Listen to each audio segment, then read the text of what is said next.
Zmeny, ktoré sa týkajú spoločnosti, súvisia práve so zavedením Európskej smernice o zabránení daňovým únikom a presúvania ziskov do iných krajín s nižším daňovým zaťažením. Sú to zmeny, ktoré sa týkajú zavedenia tzv. Dane z odchodu. To znamená, že ak spoločnosť, ktorá podniká na území Slovenskej republiky a vymyslím si, že napríklad tu má výrobný závod, presunie ho do krajiny, kde má nižšie daňové zaťaženie alebo nižšie náklady, v čase takéhoto presunu je povinná oceniť ten majetok a záväzky v tom výrobnom závode na reálnu hodnotu a zdaniť rozdiely v podstate z toho zhodnotenia, ktoré dosiahol na území Slovenskej republiky. Druhou zmenou je tzv. Pravidlo pre zahranične kontrolované spoločnosti. Znamená toto, že ak mám nejakú zahraničnú spoločnosť, ktorej vlastním podiel viac ako 50%, buď na základnom imaní, na hlasovacích právach alebo na podieli na zisku, a zároveň táto moja zahraničná spoločnosť platí menej ako daň, ktorú by zaplatila na Slovensku z takej činnosti, ktorú vykonáva v zahraničí, bude povinná tento rozdiel doplatiť na území Slovenskej republiky.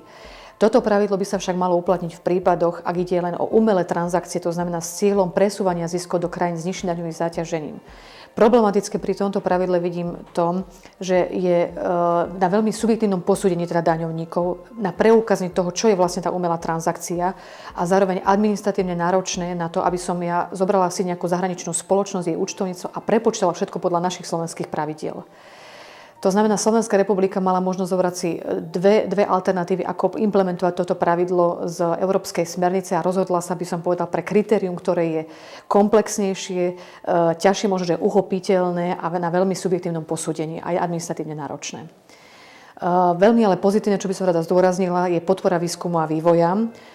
Podpora výskumu a vývoja, ja som už spomínala to aj v predchádzajúcich videách, kde je podpora výskumu a vývoja v čase, keď výskum a vývoj realizujem, tam sa zvyšuje superodpočet na 100%. To znamená, ak vynaložím výdavky 100 eur, tak dodatočne si môžem 100 eur ešte odpočítať cez daňové priznanie a znižiť si tým daňovú povinnosť. Nevýhodou tohto systému je verejný zoznam, kde sú informácie, ktoré môže využiť konkurencia o projektoch výskumu a vývoja, ktoré realizujú iné spoločnosti.